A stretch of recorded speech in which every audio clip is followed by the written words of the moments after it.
Assalamualaikum warahmatullahi wabarakatuh.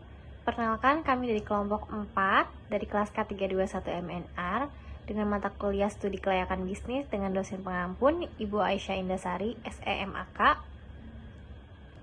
yang beranggotakan saya Vanisha Amalia 11 2 11 693, Mariani 11 2 11 701, Muhtasun Kamdani 11 2 11 706, dan Sinta Dewi 11 2 11 712. Baik, kali ini kami akan mempresentasikan mengenai proyek bisnis kami dari mulai analisis setiap tahap dalam siklus proyek, dan proyek kami adalah frozen food. Yang pertama dari ide. Bagaimana ide-ide proyek dapat muncul? Yaitu dengan pengamatan pasar, feedback pelanggan, inovasi produk, dan kolaborasi. Dan yang kedua ada sumber ide yang potensial, yaitu dengan survei konsumen, analisis kompetitor, media sosial, event kuliner. Yang ketiga, menyaring ide-ide yang layak untuk dikembangkan lebih lanjut, yaitu dengan analisis SWOT, diskusi tim, uji coba pasar, dan kelayakan finansial. Baiklah, di sini saya akan presentasi kelayakan bisnis untuk memenuhi tugas UAS. Siklus proyek mencakup serangkaian langkah yang harus diikuti untuk memastikan proyek berjalan dengan baik. Lalu, ada beberapa rincian tahapan. Yang pertama, ide. Pengamatan pasar menganalisis tren pasar dan kebutuhan konsumen untuk menemukan peluang baru. Lalu ada feedback pelanggan, mengumpulkan umpan balik dari pelanggan untuk memahami preferensi mereka. Lalu ada inovasi produk, di mana untuk mengembangkan ide baru berdasarkan inovasi yang dapat memenuhi permintaan pasar. Kolaborasi, bekerja sama dengan pihak lain seperti pemasok atau mitra strategis untuk menghasilkan ide yang lebih baik.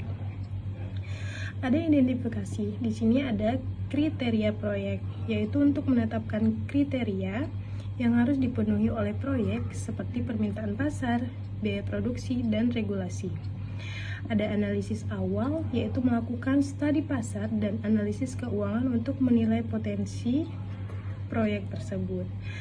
Persiapan dan analisis ini untuk penelitian yang memahami ukuran pasar, segmen pelanggan, dan juga persaingan. Yang terakhir ada analisis teknis dan operasional, yaitu untuk menilai kemampuan teknis dan operasional untuk memproduksi produk. Lalu ada pelaksanaan. Pelaksanaan ini terdiri dari implementasi rencana, di mana melaksanakan rencana proyek dengan mengikuti jadwal dan anggaran yang telah ditetapkan. Koordinasi tim, memastikan semua anggota tim bekerja sama untuk pencapaian yang telah ditetapkan. Ada evaluasi yang terakhir, yaitu penilaian keberhasilan yang mengukur apakah proyek mencapai tujuan yang ditetapkan. Identifikasi masalah, yang menemukan masalah yang muncul selama pelaksanaan proyek dan mencari solusinya. Lalu yang terakhir ada umpan balik dan pembelajaran, yang menggunakan hasil evaluasi untuk memberikan umpan balik dan memperbaiki proses di masa depan. Terima kasih. 2. Analisis Break Even Point atau BEP. Analisis BEP membantu menentukan titik di mana total pendapatan sama dengan total biaya, sehingga tidak ada laba atau rugi. Ini penting untuk mengetahui berapa banyak unit yang harus dijual untuk menutupi biaya tetap dan variabel. Contoh perhitungan BEP, biaya tetap 50 juta rupiah, misal sewa gaji tetap, harga jual per unit 10.000 rupiah, biaya variabel per unit 6.000 rupiah, biaya bahan baku, biaya produksi langsung. Rumus BEP, BEP sama dengan biaya tetap per harga jual per unit dikurang biaya variabel per unit. Perhitungan BEP sama dengan 50 juta per 10.000 dikurang 6.000 sama dengan 50 juta per 4.000 sama dengan 12.500 unit. Ini berarti perusahaan harus menjual 12.000 unit untuk mencapai titik impas. Assalamualaikum warahmatullahi wabarakatuh. Perkenalkan, saya Mariani, saya dari kelompok 4. Di sini saya akan menjelaskan mengenai analisis net present value atau NPV dan internal Rate of Return atau IRR. Berikut penjelasannya. Di sini saya akan menjelaskan mengenai analisis Net Present Value atau NPV dan Internal Rate of Return atau IRR. Yang pertama yaitu Net Present Value atau NPV. NPV merupakan salah satu metode penting dalam analisis kelayakan proyek. NPV digunakan untuk mengukur nilai sekarang dari arus kas masa depan yang diharapkan dari suatu proyek setelah dikurangi dengan investasi awal. Konsep ini sangat penting dalam pengambilan keputusan investasi karena membantu menentukan apakah suatu proyek layak untuk dilanjutkan atau tidak. Nah, di sini yaitu ada rumus dari NPV. Rumus yang diberikan adalah NPV sama dengan CFT dibagi 1 ditambah R, di luar kurung itu terdapat T dikurangi 1. Keterangannya yaitu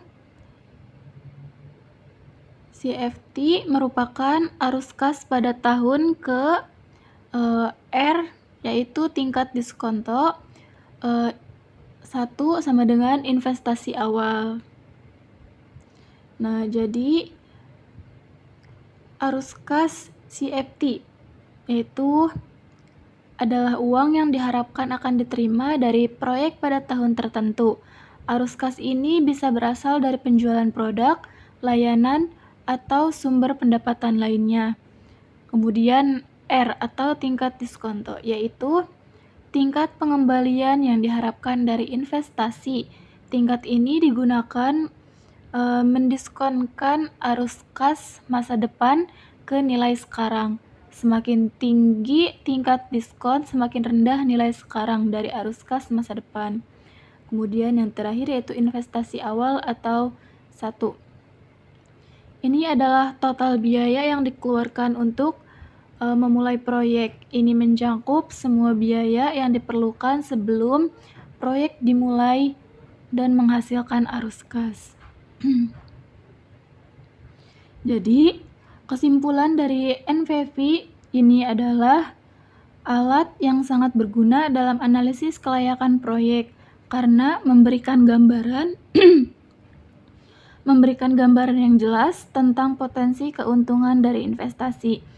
Dengan menggunakan rumus NPV, para pengambil keputusan dapat membuat keputusan yang lebih baik mengenai apakah akan dilanjutkan, menunda, atau membatalkan proyek yang direncanakan. Kemudian di sini ada contoh dari arus kas. Misal arus kas selama 5 tahun adalah 50 juta per tahun dengan investasi awal yaitu 150 juta dan tingkat diskon yaitu 10%. Nah, penjelasannya yaitu arus kas menyebutkan bahwa selama 5 tahun adalah 50 juta per tahun. Ini adalah proyeksi pendapatan yang diharapkan dari proyek tersebut. Arus kas ini penting untuk menentukan seberapa menguntungkan proyek dalam jangka waktu tertentu. Kemudian investasi awal atau 1. Investasi awal yang diperlukan adalah 150 juta. Ini adalah jumlah uang yang harus dikeluarkan di awal untuk memulai proyek. Dalam analisa kelayakan, penting untuk membandingkan investasi awal dan arus kas yang dihasilkan. Kemudian terakhir yaitu ada tingkat diskonto. Tingkat diskonto yang digunakan adalah 10%. Ini adalah suku bunga yang digunakan untuk mendiskontokan arus kas masa depan ke nilai saat ini. Tingkat diskonto mencerminkan biaya, modal, dan risiko yang terkait dengan proyek.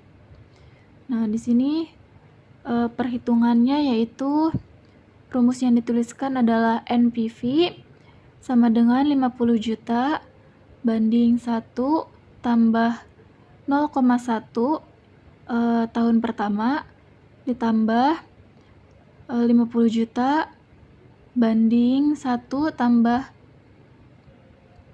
0,1 tahun kedua ditambah 50 juta perbanding 1 tambah tahun ketiga sampai di situ ada 50 juta per 1 ditambah 0,1 tahun kelima, yaitu totalnya 150 juta. Nah, setiap arus kas yang didiskontokan ke nilai saat ini dengan menggunakan rumus diskonto.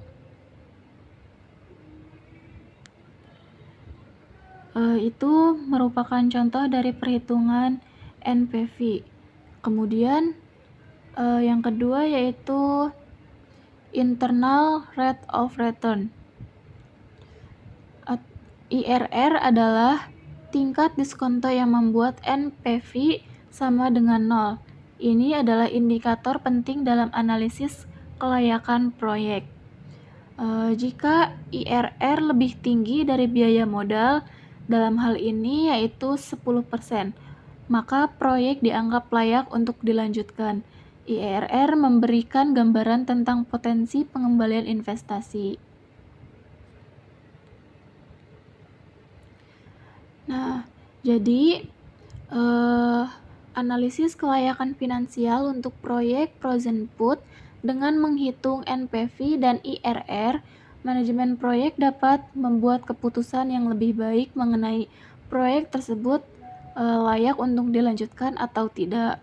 Di sini kelebihan dari menggunakan NPV dan IRR yaitu sebagai alat analisis yang memberikan pendekatan dan sistematis dan berbasis data untuk mengevaluasi proyek.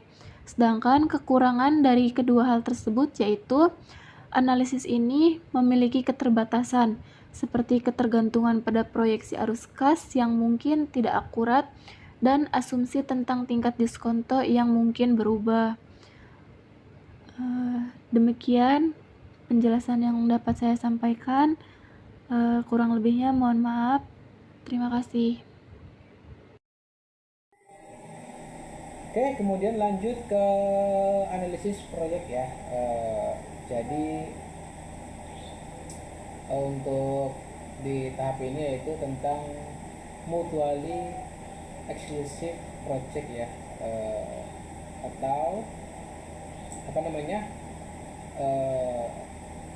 situasi di mana sebuah perusahaan harus memilih hanya salah satu dari beberapa proyek yang ada gitu ya. Maksudnya begini, jika satu proyek dipilih maka proyek yang lain tidak dapat dijalankan. Artinya jika perusahaan memutuskan untuk melaksanakan proyek A, maka proyek B itu tidak akan jalan karena memilih salah satunya ya gitu ya.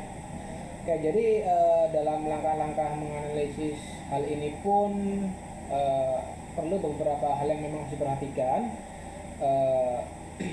Kita biasanya menggunakan dua alat evaluasi ya, yaitu NPV atau Net Present Value dan IRR atau Internal Rate of Return ya. Jadi kedua alat ini itu sangat membantu dalam mengevaluasi kelayakan financial dan profitabilitas dari suatu proyek ya. Jadi apa itu NPV atau Net Present Value?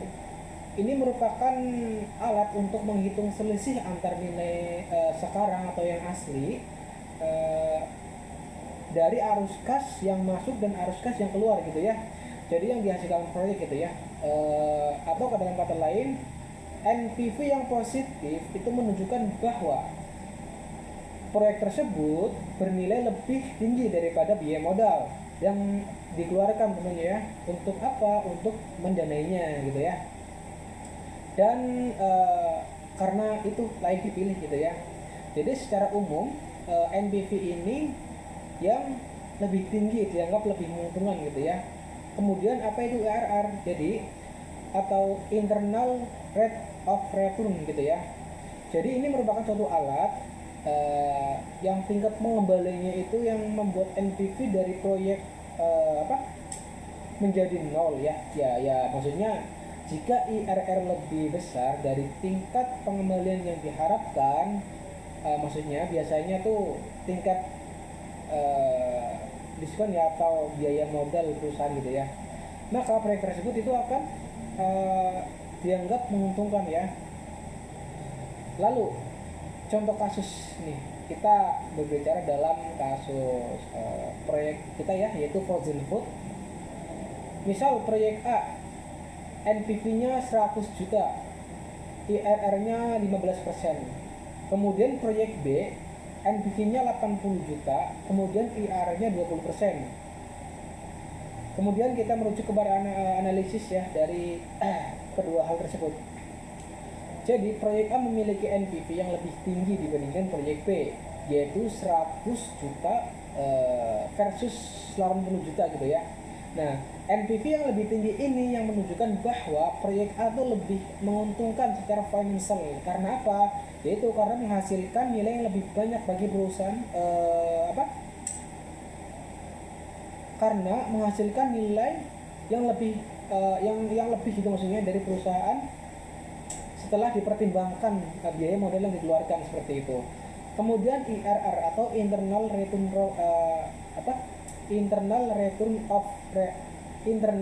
of return gitu ya. Jadi proyek A juga memiliki IRR nih, yaitu di 15% ya, itu lebih tinggi dibanding yang proyek B. Sedangkan proyek B cuma 12% gitu ya. Jadi IRR yang lebih tinggi itu menunjukkan bahwa proyek A memberikan pengembalian yang lebih besar relatif ya terhadap biaya modal gitu ya si perusahaan gitu. Jadi dalam kesimpulannya, kedua hal ini, karena proyek NPV yang lebih tinggi dan IRR yang lebih besar, maka proyek A lebih layak ya untuk apa? Untuk dipilih ya. Tadi kan sudah disebutkan bahwa ini hanya bisa dilakukan untuk pilihan salah satunya ya, yaitu proyek A akan lebih layak untuk dipilih ya karena apa? Karena dibandingkan proyek B gitu ya, proyek B lebih kecil tadi ya. Nah, dalam hal ini proyek yang saling eksklusif itu hanya satu proyek yang dapat dipilih gitu ya untuk dilaksanakan seperti itu.